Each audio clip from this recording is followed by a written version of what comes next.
오늘 하나님이 저 여러분을 사랑하시고 오늘도 예수님 안에서 좋은 일이 있습니다. 저 여러분에게 오늘도 하나님의 성령의 큰 은혜가 넘치기를 주님의 이름으로 축원합니다. 전 여러분과 함께 사도행전 2장 42절로 47절의 말씀에 근거해서 날마다 더하는 은혜, 이런 제목으로 은혜의 말씀을 나누겠습니다. 예수님께서 부활하신 이후에도 제자들은 여전히 두려움에 사로잡혀 있었습니다. 예수님은 그들이 두려움을 이기고 그 능력 있는 삶을 살 필요가 있다고 생각하시고 그들에게 성령의 충만함을 주기로 결단하셨습니다. 예수님 자신도 사역을 시작하기 전에 성령 충만을 받았습니다. 예수님 요단강에서 침례를 받으실 때 하늘에서 비둘기같이 성령이 임했다 그랬습니다. 사도행전 10장 38절에 보면 예수님께서 성령의 기름 부음을 받아서 가는 곳마다 귀신을 쫓아내고 병든 자를 고쳤다고 성경은 말하고 있는 것입니다. 예수님께서 제자들에게 떠나시기 전에 예루살렘을 떠나지 마라, 아버지가 너에게 약속한 그 성령을 받으라고 말씀하셨습니다. 성령을 너희가 받으면 너희가 권능을 얻을 것이라고 말씀한 것입니다.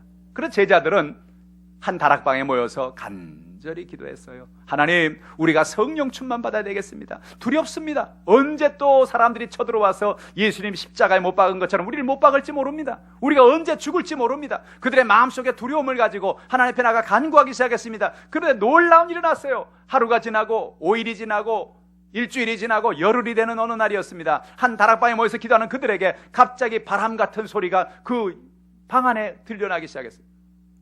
여러분, 바람 소리는 바깥에서 들리는 것이 방 안에 들리는 게 아니잖아요.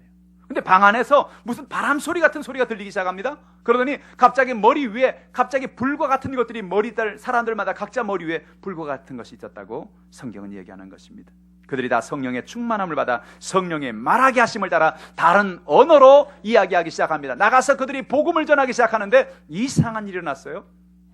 그들은 거의 갈릴리 사람 출신들인데 이 방언이라는 것을 그들이 하기 시작했는데, 방언이라고 하는 것은 두 가지 의미가 있어요. 하나는 하나님과 우리만이 하는 기도의 언어가 방언이고, 또 하나는 방언이라는 의미는 다른 나라 말을 방언이라고 말하는 겁니다. 우리가 강원도 방언, 전라도 방언, 경상도 방언 그렇게 말하지요. 표준말이 아는 말을 우리 방언이라고 그렇게 말하기도 하지 않습니까? 그들은 나가서 말을 하는데, 전하는데 길거리 있는 사람들마다 복음을 전하는데 자기도 모르는 말을 막 하는 거예요. 자기도 모르는, 알아듣지 못하는 말을 하는데 상대방은 알아듣습니다. 그러면서 그들이 뭐라 그러냐면, 이야, 희한하다. 어떻게 이 사람들이 메데 말을 알지? 메소포타미아 말을 알지? 밤빌리아 말을 알지? 각 지방에서 온 사람들이 자기네 나라에서 온 말로 그들이 복음을 듣고 예수 그리스도를 알게 된 것입니다. 그것을 사도행전 2장 1절로 4절은 이렇게 말하고 있습니다. 우리 같이 한번 읽어보죠. 오순절 날이 이미 이르매 그들이 다 같이 한 곳에 모였더니 호련히 하늘로부터 급하고 강한 바람 같은 소리가 있어 그들이 앉은 온 집에 가득하며 마치 불의 혀처럼 갈라지는 것들이 그들에게 보여 각 사람 위에 하나씩 임하여 있더니 그들이 다 성령의 충만함을 받고 성령이 말하게 하심을 따라 다른 언어들로 말하기를 시작하니라. 베드로는 나가서 예루살렘에 모이는 사람들에게 외쳤습니다. 사도행전 2장 36절 말씀입니다. 그런즉 이스라엘 온 집은 확실히 알지니 너희가 십자가에 못 박은 예수를 하나님이 주와 그리스도가 되게 하셨느니라. 여러분, 이 얘기를 들을 때 이스라엘 백성들은 기절초풍할 뻔했습니다. 왜냐하면 그들이 얼마 전에 십자가에 못 박으라고 예수를 십자가에 못 박으라고 외쳤던 그 예수가 주와 그리스도라는 얘기입니다. 하나님의 아들이라는 얘기입니다.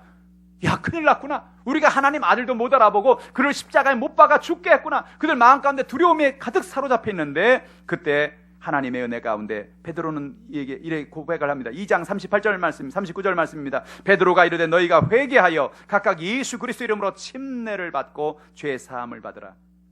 그리하면 성령의 선물을 받으리니 이 약속은 너희와 너희 자녀와 모든 먼데 사람 곧 우리 주 하나님이 얼마든지 부르는 자들에게 하신 것이니라. 저는 이 말씀을 묵상하면서 요한복음 3장에 예수님이 나다나엘을 밤에 만났을 때 그 말씀이 갑자기 떠올라왔어요. 나다나엘이라는 이 바리새인은 예수님이 대단한 선생이라는 얘기를 들었습니다. 그래서 그에게 가서 어떻게 하면 우리가 거듭날 수 있습니까? 어떻게 하면 우리가 영생을 얻을 수 있습니까? 우리가 어떻게 하면 천국에 갈 수 있습니까? 그런 질문을 합니다. 예수님이 그에게 하는 말이 뭐냐? 네가 물과 성령으로 거듭나지 않으면 하늘나라를 갈 수가 없다. 거듭날 수가 없다. 바로 그 얘기입니다. 물과 성령으로 거듭난다는 게 뭐예요? 예수 그리스도 이름으로 침례를 받는 것을 말합니다. 물로 거듭나는 것입니다. 성령으로 거듭나는 게 뭡니까? 성령의 세례를 받는 겁니다. 성령의 침례를 받는 겁니다. 그러면 너희가 죄 사함을 받고 성령의 선물을 받게 될 것이다. 이 약속은 누구에게나 주는 약속이다. 가까운 사람, 먼데 사람, 아주 멀리 있는 사람일지라도 누구든지 예수님께 남은 이 성령의 선물을 주신다. 놀라운 일이 났습니다. 이 얘기를 듣고 사람들이 회개하고 하나님 앞에 돌아와서 침례를 받기 시작했는데, 성경 보니까 그날 하루에 침례 받은 사람만 해도 3,000명이 침례를 받고 하나님께 돌아왔다는 거예요. 참 놀라운 일 아닙니까? 교회가 하루에 3,000명 부흥하면 어떻게 될까요? 우리 교회가 갑자기 3,000명 부흥하면 어떻게 될까요? 한 주일날 그냥 3,000명이 온다? 난리가 날 겁니다. 그렇지 않겠어요? 3,000명이 하루에 예수를 믿고 회개하고 그들이 하나님 앞에 돌아오는 놀라운 역사가 임하게 된 것입니다. 오늘 이 본문에 있는 사도행전의 이 교회의 특징이 무엇입니까? 날마다 더하는 은혜가 임하는 교회, 사도행전의 교회가 오늘 우리에게 주는 하나님의 진리를 깨닫기를 주님의 이름으로 축복합니다. 첫 번째로 성령이 임할 때 가르침을 받고 교제하고 기도하게 된다는 겁니다. 42절 말씀 우리 같이 읽어보겠습니다. 그들이 사도의 가르침을 받아 서로 교제하고 떡을 떼며 오로지 기도하기를 힘쓰니라 그랬습니다. 성령이 임할 때 우리 마음속에 하나님의 말씀을 사모할 마음이 생기는 겁니다. 성령이 임하면 우린 말씀을 자꾸 읽게 됩니다. 자꾸 말씀을 듣게 됩니다. 여러분, 성령 충만하면요, 누가 나오지 말라 그래도 자꾸 교회 가고 싶은 마음이 생겨요. 성령 충만하면 새벽 예배도 나가고 싶고, 수요 예배도 나가고 싶고, 금요철에도 나가고 싶고, 주일 예배도 나가고 싶고, 그래서 말씀을 자꾸 듣기를 원합니다. 말씀을 자꾸 배우기를 원합니다. 초대교회가 그랬습니다. 그들이 가르침을 받았어요. 사도들의 가르침을 받았어요. 여러분, 말씀을 사모하는 여러분 되기를 주님의 이름으로 축복합니다. 여러분, 말씀을 자꾸 듣고 배울 때 어떤 현상이 나타나느냐? 믿음이 생기는 거예요. 로마서 10장 17절에 보니까 그러므로 믿음은 들음에서 나며 들음은 그리스도의 말씀으로 말미암느니라. 여러분, 믿음이 성장하기를 원하십니까? 믿음이 커지기를 원하십니까? 믿음이 크면 얼마나 좋겠어요, 그죠? 근데 그 믿음이 커지는 방법은 그냥 가만히 앉아있는데 갑자기 믿음이 커지진 않아요. 성경에 보니까 믿음은 들음에서 나며 들음은 그리스도의 말씀으로 말미암느니라. 자꾸 교회 나와서 말씀을 듣고 말씀을 자꾸 공부하고 하나님 말씀을 자꾸 귀를 기울이면 나도 모르게 내 마음속에 믿음이 점점 생겨나는 것입니다. 모세의 이야기를 들으면 모세는 80세의 부름을 받아서 하나님 앞에 쓰임을 받고 이스라엘 백성들을 인도했다. 야, 하나님 80세 사람도 쓰시는구나. 하나님은 75세의 아브람을 불러서 하나님이 그를 사용해 민족의 조상이 되게 하셨다. 야, 하나님이 그런 사람도 쓰시는구나. 하나님은 여호수아와 같은 사람, 자기는 아무것도 할 수 없습니다. 나는 연약합니다. 그런 사람 하나님 들어서 하나님이 큰 장군으로 쓰셨구나. 할렐루야. 우리가 성경을 읽을 때마다 무엇이 생깁니까? 그렇구나. 나도 연약하고 나도 부족하고 나도 아무것도 아니지만 그러나 하나님이 나를 쓰시면 하나님이 역사하시겠구나. 그런 생각이 된 거예요. 그게 믿음입니다. 하나님이 나와 함께 하시는구나. 사도들은 날마다 하나님의 말씀을 가르쳤습니다. 3,000명의 사람들이 돌아와서 매일같이 하나님 말씀을 듣습니다. 요즘 말로 말하면 새신자 교육을 하고 있는 거예요.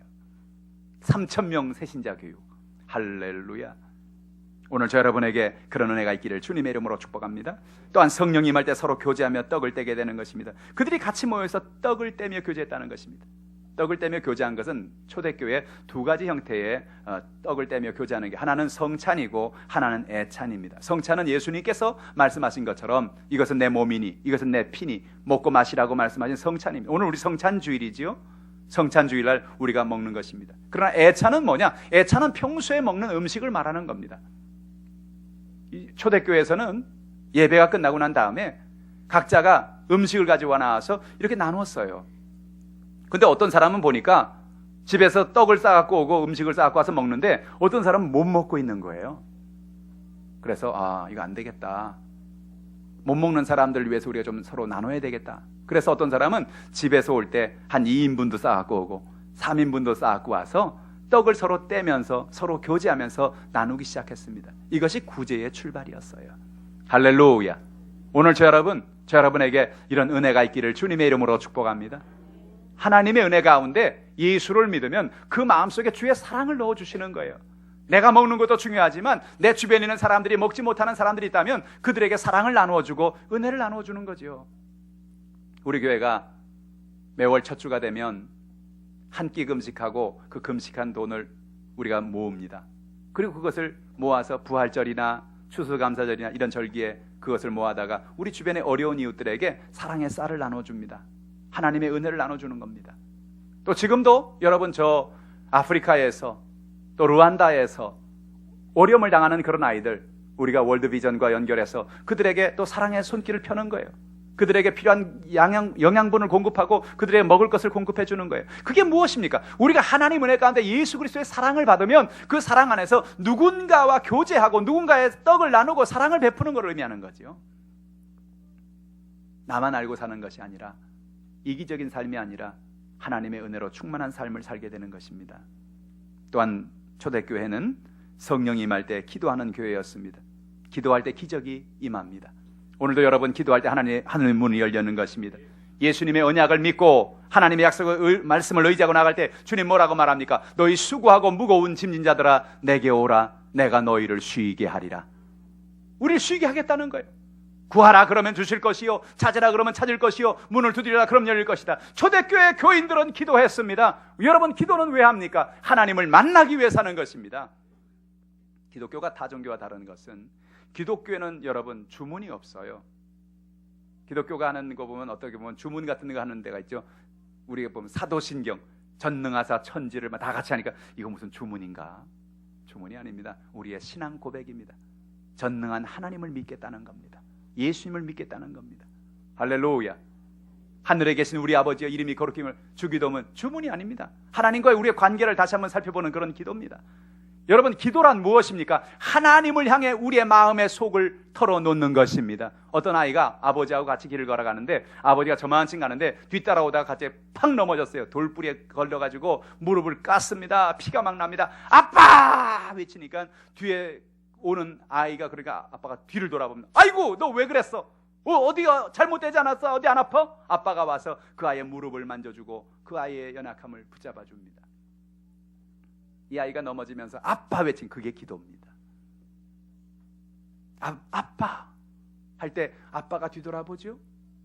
놀랍게도요 이 아이가 아빠 외칠 때 딴 집 아저씨는 아무도 돌아보는 사람 없어요. 오직 걔 아빠만 돌아보는 거예요. 오늘 하나님께서 저 여러분의 아버지가 되십니다. 기도란 무엇입니까? 하나님 내가 힘들어요. 내가 연약해요. 내가 병들었어요. 내가 어려움이 있어요. 내가 무릎을 깠어요. 하나님 내가 실패했어요. 내 삶에 연약함이 있어요. 하나님 앞에 나가서 부르짖는 것 그게 기도입니다. 하나님이 주목하시는 거예요. 아 네가 힘들구나. 네가 어렵구나. 네가 병들었구나. 네가 연약하구나. 그래 내가 도와줄게. 이렇게 세워주는 겁니다. 오늘 성경에 보면 하나님은 오늘 그런 하나님이 되시는 것입니다. 성경에 보면 예수님은 새벽에도 나가서 기도하셨거든요. 한낮에도 기도하시고 한밤에도 기도하시고 예수님은 수시로 기도했어요. 여러분 예수님은 하나님의 아들이니까 무슨 능력 받으려고 기도할 필요가 없지 않겠습니까? 예수님 자신이 얼마나 놀라운 능력이 있겠어요. 그런데 예수님은 능력 받으려고 문제 해결 받으려고 기도한 게 아니고 하나님을 만나려고 기도한 겁니다. 하나님께 나가 기도하니까 하나님이 그 기도를 응답하시고 예수님과 교제하시고 하나님의 은혜를 베풀어 주셨어요. 초대교회는 기도가 있는 교회였습니다. 오늘 저 여러분이 기도의 사람이 되기를 주님의 이름으로 축복합니다. 기도는 해도 되고 안 해도 되고 그런 거 아니에요. 기도하면 기적이 일어납니다. 기도하면 하늘의 문이 열립니다. 기도하면 하나님을 만나게 됩니다. 오늘 그런 은혜가 있기를 주님의 이름으로 축복합니다. 두 번째로 성령이 임할 때 기사와 표적이 나타나게 된다는 겁니다. 43절 말씀 같이 읽어보죠. 사람마다 두려워하는데 사도들로 말미암아 기사와 표적이 많이 나타나니. 사도들은 예수 이름으로 복음을 전할 때 놀라운 기사와 표적이 나타나게 되었습니다. 그전에도 예수님이 그들을 파송하면서 전도로 나갈 때 예수의 복음을 전할 때 그들은 놀라운 일을 경험했습니다. 가서 복음을 전할 때 귀신이 떠나갔습니다. 병든 자가 고침받았습니다. 깜짝 놀라서 돌아와서 하는 말이 예수님 놀라운 일이 생겼습니다. 우리도 나가서 복음을 전하니까요 귀신이 떠나가더라고요. 우리도 나가서 기도하니까요 병든 자가 낫더라고요. 아마 이들은 예수님도 깜짝 놀랄 줄 알았나 봐요. 아주 그렇게 와서 보고를 하는데 예수님이 껄껄 웃으시면서 이 사람들아 귀신이 떠나가고 병든 자가 고침받은 그걸로 인해서 너희가 이렇게 당황하지 말고 너희의 이름이 하늘나라에 기록된 것으로 인해서 기뻐하라 라고 말씀하셨습니다. 무슨 얘기입니까? 귀신이 떠나고 병든 자 고침받는 거, 그건 당연하다는 겁니다. 하나님을 의지하고 하나님을 바라보면 좋으신 하나님이 우리의 문제를 해결해 주시고 우리의 병을 고쳐주시고 우리의 연약함을 응답해 주신다는 거예요. 그건 당연하다는 거예요. 할렐루야. 예수님께서 이 땅에 수많은 사람의 병을 고쳤어요. 수많은 사람의 문제를 해결하셨습니다. 그리고 천국을 가셨는데, 승천하셨는데, 제자들은 이제 예수님 가셨으니 무슨 일이 있겠나, 이제 예수님 가셨으니 이제 우리가 귀신 쫓아내는 것도 이 사역도 끝났을 것이다 라고 생각했습니다. 그런데 이상한 일이 났어요. 사도행전 3장에 보면 베드로는 성전에 올라가다가 나면서 못 걷게 된 사람을 주목하게 됩니다. 이상하죠? 늘 그 사람은 거기 앉아 있었어요. 베드로가 늘 성전에 올라갈 때마다 늘 거기 앉아 있었어요. 평상시 이 사람이 안 보였어요. 눈에 안 띄었어요. 근데 이상하게도 이날은 성전에 올라가는데 한 푼만 주세요 네 하는 사람이 들리는 거예요. 그 사람을 눈여겨봅니다. 이 사람은 맨날 올라가는 베드로를 봤죠. 봤는데 맨날 자기 얼굴 한 번도 안 쳐다보다가 갑자기 자기를 딱 쳐다보니까 저 사람이 오늘 나한테 뭘 좀 주는가 보다, 그런 생각을 하고 더 힘차게 한 푼만 주세요 네 하고 외치는 겁니다. 베드로가 그를 향해 저벅저벅 걸어갑니다. 그러더니 말합니다. 뭘 좀 달라고 이렇게 손을 내미니까 은과 금은 내게 없습니다. 이 사람이 실망했어요. 있는 줄 알았네. 왜 나를 쳐다보는 거야? 그런데 그러나 내게 있는 것으로 내게 명하노니 나사렛 예수 이름으로 일어나 걸으라 하고 그 손을 확 잡아 일으키는데 다리에 힘이 들어오고 팔과 다리에 새 힘이 들어와서 마음껏 걷고 뛰는 놀라운 기적이 임하게 된 겁니다. 그 얘기를 사도행전 3장 1절로 6절은 이렇게 말합니다. 같이 한번 읽어보죠. 제9시기도 시간에 베드로와 요한이 성전에 올라갈새 나면서 못 보게 된 이를 사람들이 메고 오니 이는 성전에 들어가는 사람들에게 구걸하기 위하여 날마다 미문이라는 성전문에 두는 자라. 그가 베드로와 요한이 성전에 들어가려함을 보고 구걸하거늘 베드로가 요한과 더불어 주목하여 이르되 우리를 보라 하니 그가 그들에게 무엇을 얻을까요 바라보거늘 베드로가 이르되 은과 금은 내게 없거니와 내게 있는 이것을 내게 주노니 나사렛 예수 그리스도 이름으로 일어나 걸으라 하고. 할렐루야. 오늘 베드로의 얘기를 여러분 잘 주목하십시오. 은과 금은 내게 없다는 거예요. 그러나 내게 한 가지 있다는 거예요. 뭐가 있어요? 예수의 이름이 있어요. 내 안에 예수가 있어요. 할렐루야. 오늘 여러분 안에 예수가 있는 것을 아시기를 바랍니다. 여러분 안에 예수의 이름이 있는 것 아시기 바랍니다. 내가 있는 예수의 이름으로 명하노니 일어나 걸으라고 말할 때 여러분 놀라운 기적이 임한 것입니다. 여러분 이 사건은 아주 중요한 사건입니다. 이 사건을 통해서 제자들이 다시 한번 깨닫게 된 겁니다. 성령이 임하니까 하나님 우리에게 기사와 표적을 행하시는구나. 이 표적이라는 말은 헬라어로 시메온이라는 뜻인데 이 시메온이라는 말은 영어로 번역하면 사인이라는 뜻이에요. 사인이 뭐예요? 바깥에 우리 붙어있는 간판 이런 게 사인보드라고 그러죠. 사인. 그죠? 간판은 왜 붙입니까? 바깥에 간판을 붙이면 여의도 순복 하나님교회라는 간판이 바깥에 붙어있지요. 그 간판은 뭘 말합니까? 그 안에 그 교회가 있다는 얘기입니다. 어떤 상가에 간판을 붙이면 그 상가에 붙인 그 간판에 그 가게가 그 안에 있다는 얘기죠. 교회고 가게고 바로 그 간판을 붙인 그곳이 그 안에 있다는 얘기입니다. 그러므로 표적은 뭘 말하냐면 예수 그리스도가 왜 표적을 보여주셨느냐, 병든 자를 고치고 삶의 놀라운 기적을 베푼 표적은 뭐냐, 그 표적 뒤에 하나님이 존재하고 계신다는 것을 보여주는 겁니다. 예수님 제자들에게 왜 예수님 표적을 주신지 아십니까? 그 표적을 통하여 하나님의 살아계심을 깨닫게 하는 것입니다. 우리는 은혜로 산다는 것을 알게 해주는 것입니다. 기사와 표적을 통해서 하나님은 지금도 우리에게 좋은 것 주기 원하시는 좋으신 아버지라는 것입니다. 그 아버지가 오늘도 우리에게 좋은 것 베풀어 주기를 원하신다는 것을 잊지 말라는 것입니다. 그리고 우리의 표적, 그 표적 그 뒤에 있는 천국을 매일같이 바라보고 살라는 것입니다. 인생을 살면서 여러분 삶에 그런 기적이 나타나면, 여러분 삶에 그런 은혜가 임하면 여러분 어떻습니까? 가정에 문제가 있고 삶에 연약함이 있을 때 하나님 내 문제를 해결해 주세요. 내 병을 고쳐주세요. 내 삶의 연약함을 해결해 주세요. 여러분 정말 얼마나 힘들어요. 문제가 있으면, 어려움이 있으면. 근데 그 어려움 가운데, 연약함 가운데 기도하니까 하나님께서 그 기도를 응답해 주셔서 표적을 주시고 어떤 사인을 보여주시면 그 다음엔 어떻게 됩니까? 그 전에 문제가 없을 때보다 더 놀라운 담대한 믿음을 갖게 되는 것입니다. 하나님 정말 살아계시는구나. 하나님 정말 내 기도를 들어주시는구나. 정말 답답하고 힘들었는데, 이 병 때문에 너무나 고통스러웠는데, 이 문제 때문에 너무 연약했는데 하나님은 지금도 내 기도를 들어주시는구나. 표적의 의미가 뭡니까? 그 표적을 통해서 하나님의 살아계심과 하나님의 은혜를 깨닫게 하시고 우리에게 믿음을 주시는 게 하나님의 역사인 겁니다. 그래서 예수님이 이 땅에 와서 수많은 사람에게 표적을 보여준 거예요. 병 고쳐주셨습니다. 귀신을 쫓아내 주셨습니다. 가정의 문제를 해결해 주셨습니다. 그걸 통해서 뭘 알게 합니까? 아, 하나님이 살아계시는구나. 하나님 우리의 기도를 응답해 주시는구나. 하나님은 죽은 자도 살리시는 능력이 있구나. 할렐루야. 오늘 그런 놀라운 역사가 저 여러분에게 넘쳐나기를 주님의 이름으로 축복합니다. 세 번째로, 성령이 임할 때 교회는 사랑의 공동체로 변화됩니다. 오늘 성경 말씀 보니까 성도들은 모든 물건을 서로 통용했다고 성경은 말합니다. 사도행전 교회에, 이 초대교회는 경제적으로 어려운 사람들이 참 많이 있었어요. 우리 한국만 해도요, 1960년도, 1970년도만 해도 너무너무 어려웠어요. 서울의 저 봉천동, 난곡, 신림동 이런 데만 해도요, 정말 순 판자촌이었어요. 공중 화장실에서 다 그렇게 볼일을 보고요, 참 어려운 삶들을 살았어요. 제가 어렸을 때 기억하는 것은요, 그때 사람들이 텔레비가 없었어요. 텔레비가 유일하게 있는 곳은 만화가게였어요. 만화가게. 그 제가 만화가게를 잘 갔던 이유 중에 하나는 오후에 만화 영화 보려고. 그 만화가게 가면요, 만화 보면은 표를 줍니다. 이렇게 쿠폰을. 요즘으로 말하면 포인트 제도를 그때부터 시행하고 있었던 거예요. 그래서 만화 하나 보면 이렇게 하나씩 줘요, 쿠폰을. 그러면 쿠폰을 모아가지고, 쿠폰이 모이면 그걸 가지고 딱 내면 저녁 때 만화 영화 할 때 만화 영화를 텔레비로 볼 수 있어요. 흑백 텔레비입니다. 그날을 기다리는 겁니다. 쿠폰이 모이는 날을. 그리고 와서 만화 영화를 보는 거예요. 그때 했던 황금박쥐, 마린보이 뭐 이런 거. 근데 어느 날 저희 집에 큰 기적이 일어났습니다. 무슨 기적이냐면 아버지가 텔레비를 사고 오신 거예요. 흑백 텔레비를. 야, 그 감격은 지금도 잊을 수가 없습니다. 나는 그날 선언했으면 더 이상 만화 가게 안 가도 되는구나.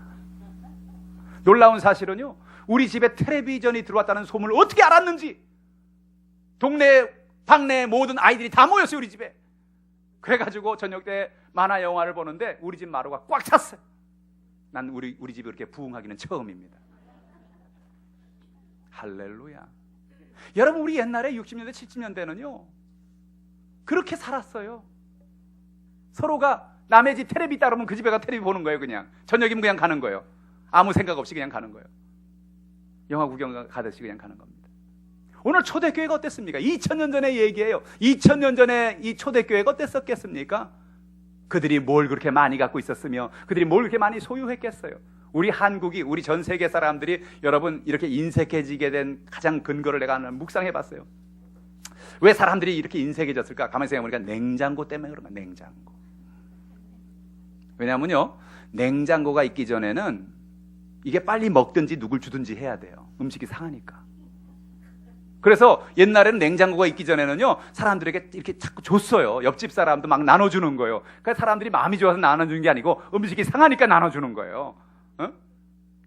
그런데 어느 날 냉장고가 들어오기 시작했어요. 냉동실에 넣으면 1개월도 좋고 어떤 사람은 5년째 들어가 있는 게 아직도 있어요, 그 안에. 참. 2000년 전에 초대교회가 어땠겠어요? 2000년 전에 초대교회는요, 사랑의 공동체였습니다. 그들이 쟁기를 씁니다. 쟁기는 근데 봄에만 쓰잖아요. 며칠만 쓰면 되잖아요. 근데 나도 쟁기 사고 이 집도 쟁기 사고 저희 집도 쟁기 사고 그러면 얼마나 힘들어요. 그게 얼마나 비싸요. 소쿠리를 삽니다. 광주리를 삽니다. 근데 어떤 사람이 우리 집에 소쿠리 있어요. 갖다 쓰세요. 우리 집에 쟁기 몇 월 며칠부터 몇 월 며칠까지만 쓰니까 갖다 쓰세요. 어디서? 교회에서 그런 일들이 일어나기 시작하는 거예요. 물건을 자기 물건이라고 하는 사람이 없는 거예요. 서로 통용하기 시작하는 거예요. 무슨 얘기입니까? 사랑의 공동체가 되니까 서로 내가 쓰지 않는 그 시간에 다른 사람이 쓸 수 있는 기회를 주는 거예요. 할렐루야. 초대교회는 하나님의 은혜와 축복 가운데 서로가 서로에게 사랑을 베푸는 그런 공동체로 변화된 것입니다. 여러분, 오늘도 저 여러분이 인생을 살아갈 때 이런 나눔의 은혜가 있기를 주님의 이름으로 축복합니다. 그렇다고 베드로가 그렇게 하라고 시킨 것도 아닌데 하나님의 은혜가 오니까 사람들 마음에 그런 배려가 임하게 된 것이지요. 오늘 우리가 필요한 게 뭡니까? 오늘 이 시대를 살아가면서 우리가 필요한 게 뭡니까? 그것은 배려하는 마음입니다. 남편과 아내가 배려하고, 부모와 자녀가 배려하고 부모와 자녀가 이웃과 이웃이 서로 배려할 때 그 사회는 공동체는 아름다운 공동체, 행복한 공동체가 되는 것이죠. 오늘 여러분 배려하는 여러분 되기를 주님의 이름으로 축복합니다. 한 단계 더 나가서 재산과 소유를 팔아 각 사람의 필요를 다 나눠주는 사람들이 일어나기 시작했습니다. 여러분 사도행전의 교회는요, 내가 남는 어떤 것을 다른 사람에게 줄 뿐만이 아니라, 예를 들어서 내가 땅이 더 있어요. 내가 살아가는데 집이 한 채가 더 있어요. 그럼 어떻게 하냐면 아예 집을 팔아가지고 막 가난한 사람에 막 주는 거예요. 또 땅을 팔아가지고 어려운 사람들 막 주는 거예요. 왜 이랬을까요? 이 사람들이 무슨 돈이 남아 돌아가서 그러는 겁니까? 그 이유는 뭐냐면 그들이 예수를 믿고 보니까 그들의 가치관이 변화되기 시작했어요. 그 전까지만은 뭐 어떻게 생각했냐면 예수를 믿기 전에는 돈을 최대한대로 많이 긁어 모아야 되는 줄 알았어요. 돈을 최대한 많이 모아야, 부자로서 많이 모아야, 그래야 인생을 살면서 어려움이 없는 줄 알았어요. 근데 예수를 믿고 보니까 그렇게 모으나 안 모으나 내가 먹고 살 것만 있으면은 문제가 없는 걸 알게 된 거예요. 남는 거는 다 놓고 간다는 걸 알게 된 거예요. 천국 갈 때 어느 누구도 한 사람도 그걸 가지고 가는 사람이 없다는 걸 알게 된 거예요. 그래서 그들 마음속에 그래, 내가 먹고 살 거, 내가 쓸 거 그 정도만 남겨놓고 나머지 있으면 다 나눠주자, 베풀어주자. 할렐루야. 그게 여러분 교회가 가진 나누음의 은혜인 것입니다. 사랑하는 성도 여러분, 어떤 일들이 일어났을까요? 주변에 연약한 어려움을 당한 사람들, 가난한 사람들, 그들에게 이런 사랑을 나누니까 주변에서 교회에 대한 좋은 평이 나지 않았겠어요? 아, 교회에 있는 사람 참 희한한 것 같아. 교회에 있는 사람 참 이상해. 왜? 아니 자기 집을 한 채 있는 거, 자기 사는 거 말고 또 한 채 있는 거 팔았대. 팔아서 뭐 어디 저쪽에 어디 동네 사는 누구네들이 나눠줬다는 거야. 미친 거 아니야? 그러지 않겠어요? 세상 사람들이? 아니 누구 있잖아, 그 사람 땅 팔았대. 땅 뭐 했대? 그거 가지고 무슨 투자를 했대? 증권 샀대? 아니, 그 뒷집 사는 어려운 사람들 나눠줬다는 거야. 미쳤네. 그랬을 거예요. 그런데 사실은요, 그들이 미쳤다고 하는 그 삶 속에 엄청난 기쁨들이 넘쳐났던 거예요. 오늘 성경 보니까 그들이 기뻐했더라 그랬어요. 하나님을 찬미했더라 그랬어요. 어떻게 그게 가능해요? 어떻게 그게 가능합니까? 하나님께서 그들의 마음속에 그들의 가치관을 바꾸어 주시니 이런 놀라운 축복과 은혜가 임하게 되는 거죠. 할렐루야. 지금도 사람들은 교회에 대해서, 교회가 좀 잘못하면 이 교회가 그러면 되나? 그런 얘기합니다. 그 무슨 얘기냐면 세상 사람도, 예수 안 믿는 사람도 교회는 선하다는 걸 알아요. 교회는 사랑이 있다는 걸 알아요. 교회는 섬김이 있다는 걸 알아요. 할렐루야. 그것이 어디서 출발했습니까? 오늘 성경 본문 사도행전 2장에서 출발했어요. 하나님의 성령이 임할 때 그런 은혜가 임한 것입니다. 미국의 최대 부자이자 세계 최대 부자인 빌 게이츠는 많은 돈을 벌었습니다. 수백조 원을 가지고 있어요. 이 사람 가진 재산이. 근데 어느 날 그가 곰곰이 생각해 본 거예요. 내가 이 재산을 가지고 뭘 하지? 왜? 수백조 원을 가지고 있으나 수억 원을 가지고 있으나 수천을 가지고 있으나 먹는 건 삼시세때 먹는 건 똑같고 자기 위해서는 방 하나 필요한 건 똑같고 뭐 아무것도 달라진 게 없는 거예요. 내가 수백조 원이 있다는 거가 그 무슨 의미가 있을까? 내가 그리고 세상을 떠나면 이게 누구 돈이 될까? 그러다가 무슨 생각이 떠올라면, 여러분, 그래서 여러분 미국이 아무래도 문제도 많지만 미국이 크리스찬 국가라는 게 바로 그게 참 중요한 것인데, 그들의 마음의 기반에는 성경이 있어요. 성경이. 그래, 내가 가진 재산을 가지고 어려운 사람들을 나눠주고 살아야 되겠다. 지금도 저 아프리카에서 에이즈로 태어나서 에이즈로 살아가는 수많은 사람들이 있어요. 그 에이즈를 퇴치하는 약을 개발해야 되겠다. 그래서 한 해에요 수십억 수백억 달러가 들어갑니다. 그 연구비가. 지금도 에이즈를, 그 약을, 백신을 개발하기 위해서 수많은 과학자들이 지금 연구하고 있어요. 그 돈을 지금 빌 게이츠가 대고 있습니다. 전 세계의 어려움을 당하는 수많은 어린이들, 연약함으로 고통받는 굶주려 있는 아이들, 그들에게 필요한 것을 대는 역할을 그가 하고 있는 거예요. 어떻게 가능해요? 그 마음속에 가치관의 변화가 와서 가능한 거예요. 나 혼자 잘 먹고 잘 살아서 끝나는 게 인생이 아니구나. 할렐루야. 여러분, 하나님이 여러분에게 왜 복을 주는지 아십니까?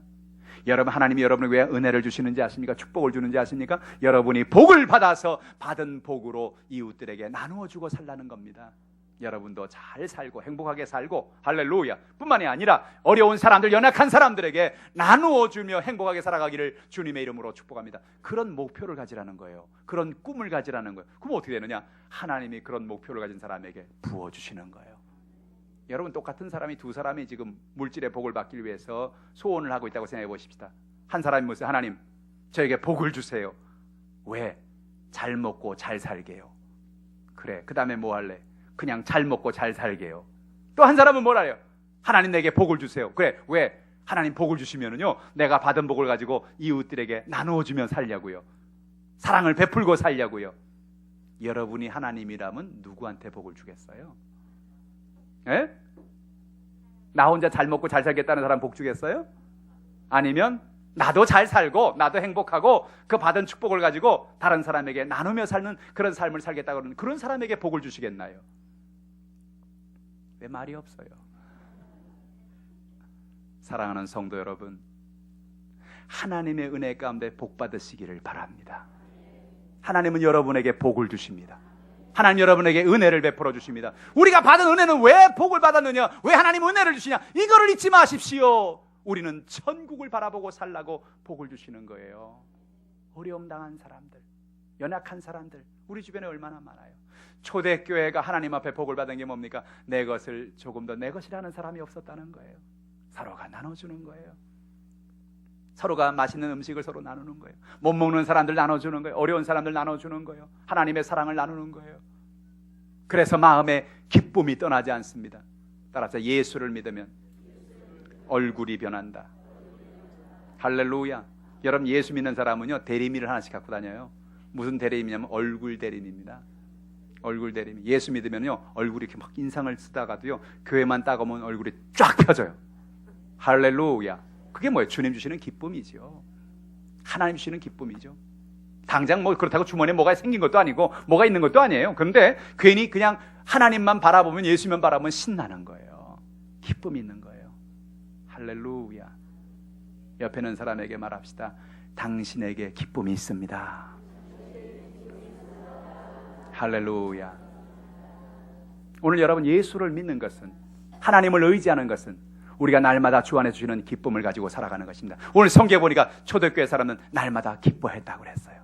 그들은 모여서 하나님을 찬미했다고 그랬어요. 그러니까 성경에 뭐라 말합니까? 오늘 사도행전 2장 제일 마지막에 보니까 하나님께서 구원받는 사람들을 날마다 더하게 하시니라.